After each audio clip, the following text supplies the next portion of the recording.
Thank you, everyone. First, I would like to acknowledge native land that we are standing on and honor the past, present, and future generations of Native Americans.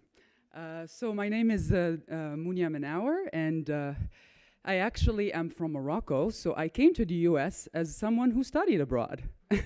And now I'm faculty that teaches Arabic at NAU and take actually my students on to faculty-led study abroad in Morocco.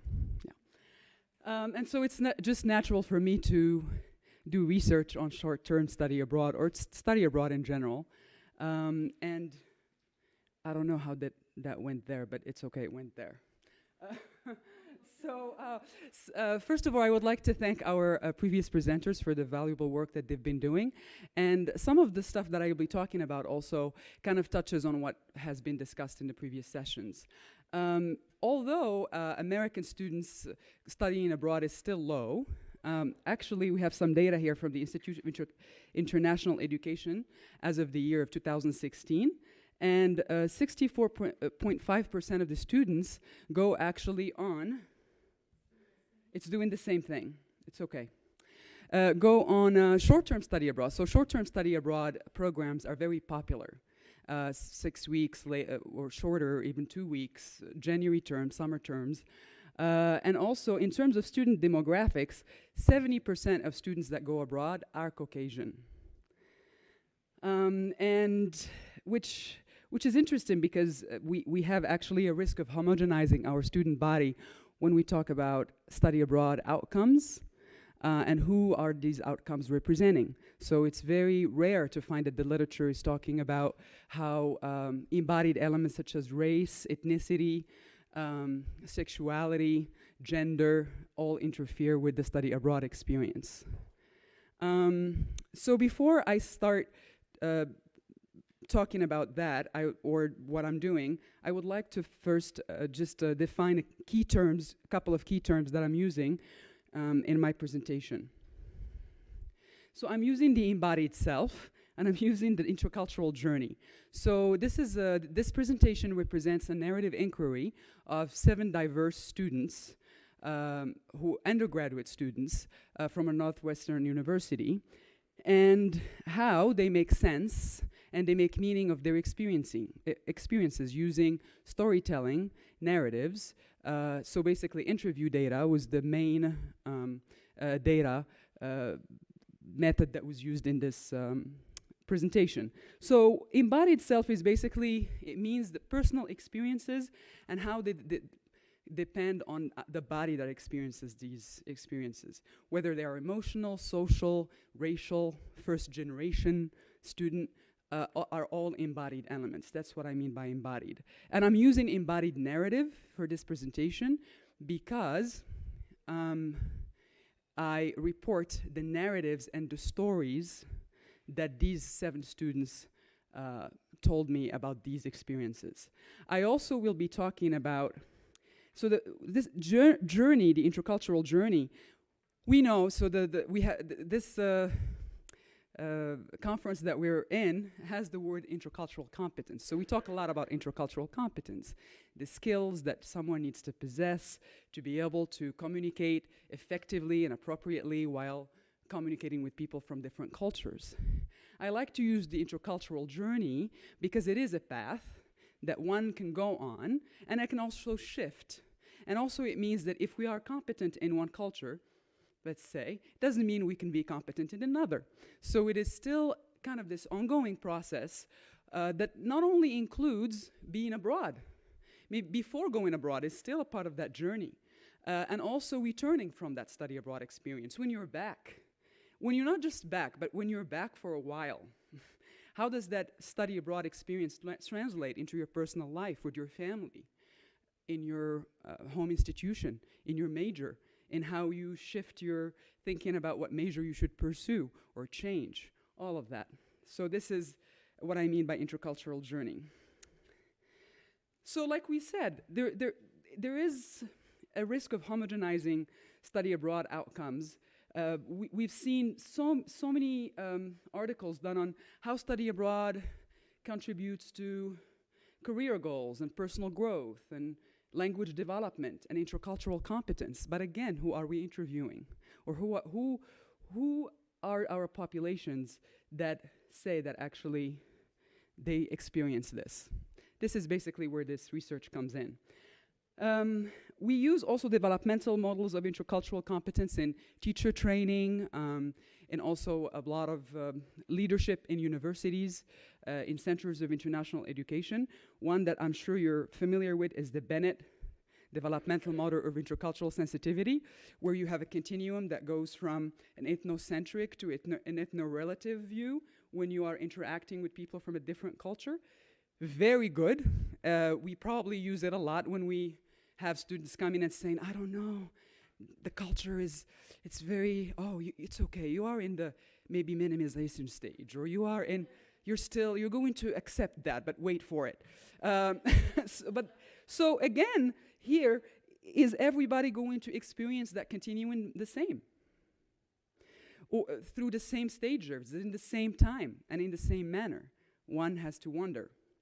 And also, we talk about long-term and short-term. Long-term is better. Well, now that short-term is becoming popular, a lot of researchers show that actually short-term is also good. So there is a lot of that back and forth dialogue about these. And also reentry, which, as we know, started first with veterans, but now we also talk about reentry, which is going back to the home culture and what type of support we are providing to our students. But again, there is still a heavy focus on quantitative measures to assess intercultural competence. And the DMIS model by Bennett can assume a linear development. Also, reentry research heavily focuses on quantitative measurements, also of long-term study abroad programs. But since now, whether we like it or not, short-term study abroad are the more common. What research are we engaging in terms of reentry of those short-term study abroad, so that our students have that meaningful critical experience? And like some of my colleagues from the U of A also stated, is that, and Middlebury, that we talk about the experience where people are on site. But then when they're coming back, we might do a little survey after they just come back, but there's a lot of work. What about 3 months after they come back? What about 6 months after they come back? What about a year after they come back? So these students that I interviewed have been back for at least a year, and a cohort for 2 years. And they all studied for 4 and 3 weeks abroad. So typical short-term study abroad program. So for this study, my purpose is to understand this intercultural journey that also includes that post-study abroad period for a year or two. What does that mean? And also to explore how these students or former students, sojourners, make meaning and make sense of these experiences. How do they articulate it? Can they even articulate it? And how so? And also, what is the role of that embodied self? Whether it's related to race, ethnicity, gender, being a first-generation student, being an indigenous student abroad. How does that look like? Why? Reason probably we're all here in this conference, to commit to diverse embodied voices in the study abroad journey in order to promote inclusive education and international dialogue. And also, very important, internationalize our domestic students also. So basically, 2 research questions here. How are participant experiences of their intercultural journey of study abroad informed by their embodied narrative? 2, what revelations did the post-study abroad period bring to the intercultural journey of study abroad?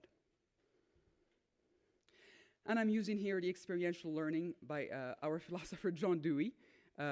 Basically this idea that experience or learning comes from experience, therefore the study abroad as the experience, and also transformative learning theory by Jack Mesereau that shows that actually there is a transformative learning that can occur if one is committed to that critical reflection that comes when you interact with people who are different from us.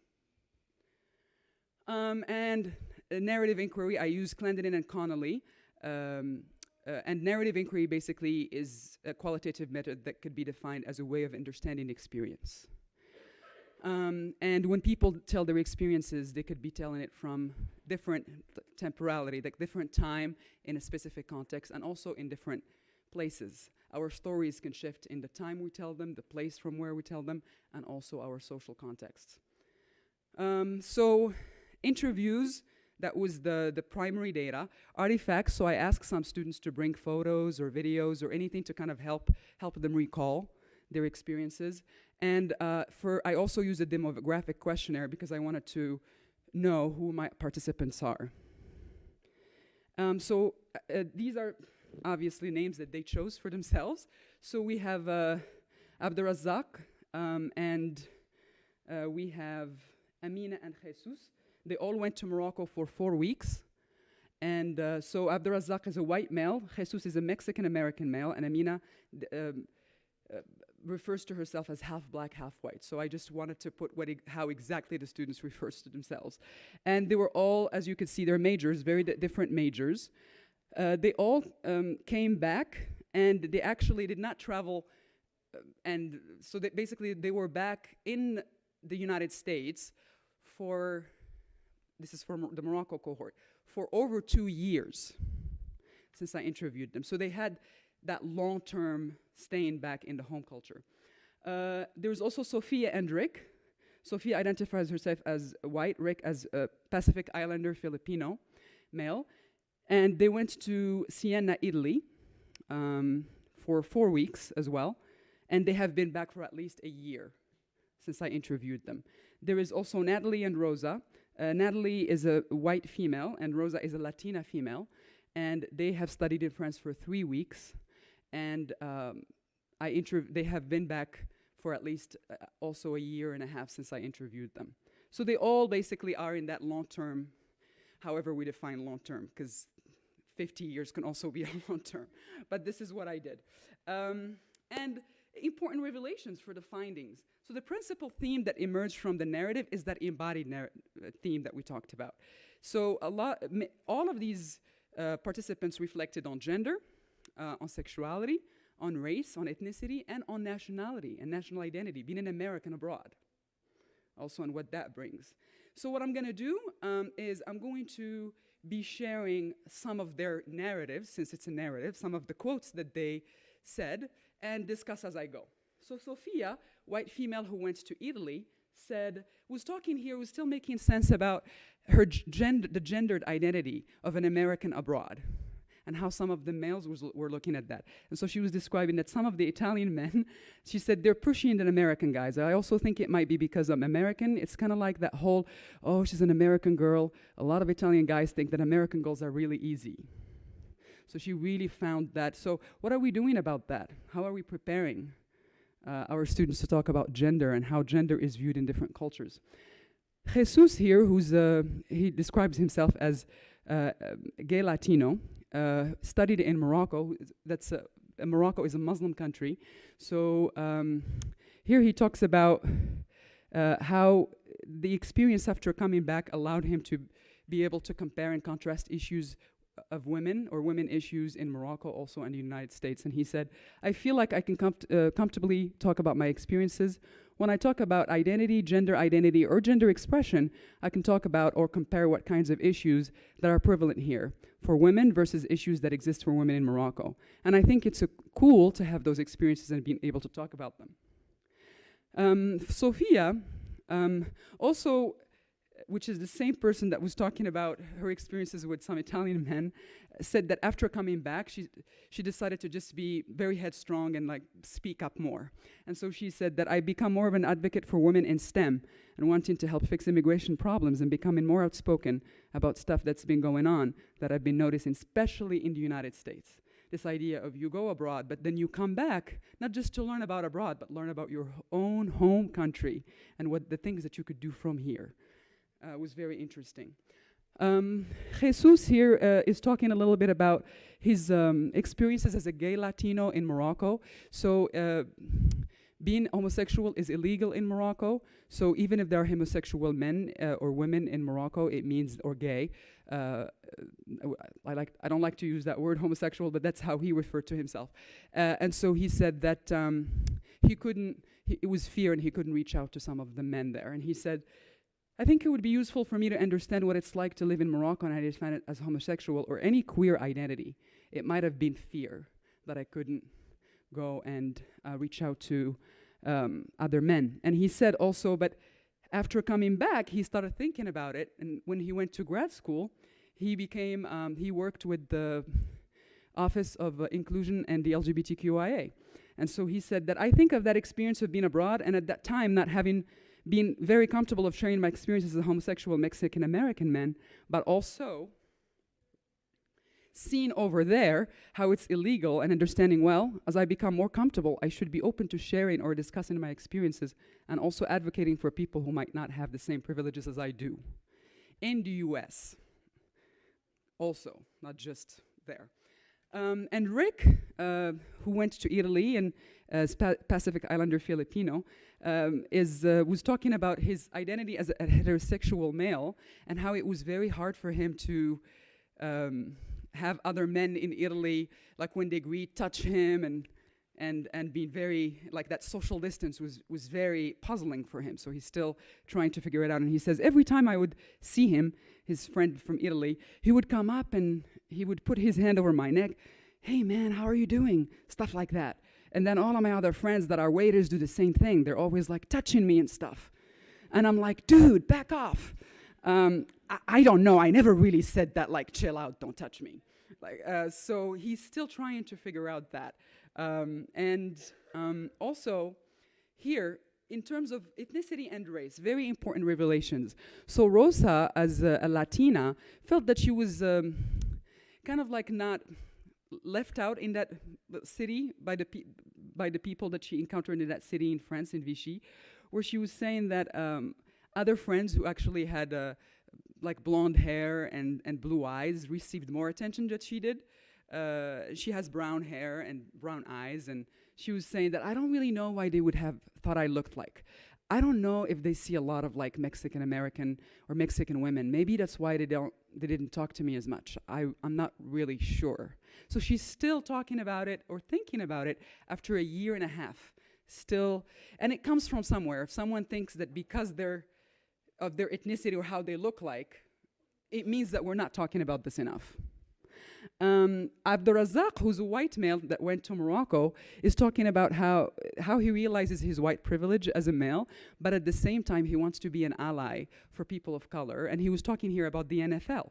And he said, I love the NFL, for example, but they're having this big back and forth between social justice that had a lot of NFL players think that black people aren't getting proper justice. So it's one of those things where it's really a sticky situation because I'm a white male and I love football, but I also want to support these African American men who are really trying to fight for social justice. This idea of recognizing white privilege, but also wanting to be an ally. And Amina, who describes herself as half black and half white, who went to Morocco, discovered that actually being racialized because of your color of skin is not something that only happens in the US, but it can also happen in Africa, or North Africa, like Morocco. And here, this is something that she's describing a conversation with her and another Moroccan indigenous person who's also dark-skinned. And she said, we talked about different discriminations we faced growing up in our countries. And he had told me he'd experienced something similar, being indigenous Moroccan and having moved to a small town. Growing up, I felt like an outsider, he said. We could kind of both relate to that, with me being black and white and me living in the South for a while and half my family being from the South. So this idea of this shared narrative that they had, and this is a peer who also is a college student like Amina, and she was talking about all of that. And finally, about nationality, some of the being an American abroad. So Natalie was abroad when prior to the elections of Trump, and so she says here, people were against me because of who my potential president was going to be. I'm just like, I literally don't watch the news ever. I don't know anything about politics, and you're just targeting me on who is about to be president. So what do we do when these conversations arise? Abdurazak was in Morocco during Obama times, and so he said, I definitely stood out by being tall, but also by being Caucasian. I would think about how to blend in and how I could get through the day, but it was very difficult. I hear it all the time. Oh, Obama's friend. Hi, Obama's friend. How is it going? Interesting. Here, why is this so important? So obviously well, not obviously, obviously because this is my research, like obviously. So I'm seeing here this exploration, the embodied self that actually provided a diversity and depth of stories in study abroad by students of colors and white students as well. And that's very important, that says something. Also, the embodied self provides this anchor through which we can internationalize our study abroad curriculum. So we talk about how we can provide a good atmosphere for internationals, students that come here. But I also think that doing the work in the United States with our students here and also that go abroad is a step into that internationalization. And the theoretical framework support the finding in the sense that there was certain transformation that was happening. People wanting to advocate for women's rights more. One of the participants, like Jesus, wanting working with the LGBTQ, and people like Rosa, who still is thinking and reflecting about what that experience meant. So there is a little bit of that transformation through critical reflection that happened. So every study has a limitation. And the limitations of this study is that the cohort in Morocco went with me on a faculty-led study abroad. So it could have, however, since it was a Muslim country, it was in a different continent, so I thought it was very important to include that destination. And also we have interviews as the primary source of data. And I think we could also have other sources of the data to actually even have more robust findings. So the implications, just how much time do I have? 8 minutes? She says 8, she says 4. 6? So 3. Good. I have a microphone too. Okay. 3 minutes for talking and 5 minutes for questions. Excellent. So I'm going to go over the implications. I know a lot of us like to go to the implications and what do we do with this. But if I don't really have time to go over them very, very in detail, if you go to the WOVA app, I have a handout with the implications in more detail. So please go and download that. So, but for the implications for the study abroad curriculum, critical pedagogy. We talk a lot about critical pedagogy lately, and this idea of how reflection needs to be a part of the curriculum. And I think that the studies results show that it's important to have reflection on some of these embodied elements. Some of you mentioned earlier journaling, but actually taking journaling to another whole other step where we have students discuss their experiences based on their embodied elements as a white student abroad, a female student abroad, a student of color abroad, and how that how can that actually help them articulate their study abroad experiences would be very important. Also, increasing interaction opportunities with the host country peers. Like you should see with Amina, talking with her partner and having that experience of being racialized as black, brought this idea that, oh, global blackness, this is something not only in the US, this is something we see everywhere. What is this? It is very important. So maybe not just host families, but maybe increasing opportunities to have students in our programs interact with people who are also college students like them in the host country could be very beneficial. In terms of centers of international education, I think that discussing the socio-political context of the host and home countries is very important. You know, Natalie had a really hard time discussing the politics. Sometimes we're like, no, we don't discuss politics, we don't discuss religion. You never do that. Yes, we do. We are in university, we teach students at the university, we do research. We live in a world right now where there is a lot of political unrest everywhere. So these conversations will arise. And we need to prepare our millennials, Gen Z, whatever generation we call them now, to actually have these conversations and say, okay, we're gonna be talking about politics. Well, you don't have to like my president right now, but I'll tell you what I think. You know, and then we can actually have that conversation. And also providing support for returnees, not just, we tend to talk about, oh, you know, what can I do? Well, maybe we'll just, here is some places you can go to, like in counseling services, and you can talk about how return is. That's not that's not only what it is. It should be discussing, supporting the returnees by having. Okay, it's going like, because she said stop, and I'm like, stop! But also, just my last thought, the Offices of Inclusion and the LGBTQ, Ethnic Studies, Centers of International Education, Career Services all need to work together to actually prepare the students for the increasingly diverse populations and workplaces. So that's not just that. And I think that's my time. But I was definitely humbled by having to, I know it's a lot there, but you can access it. So thank you.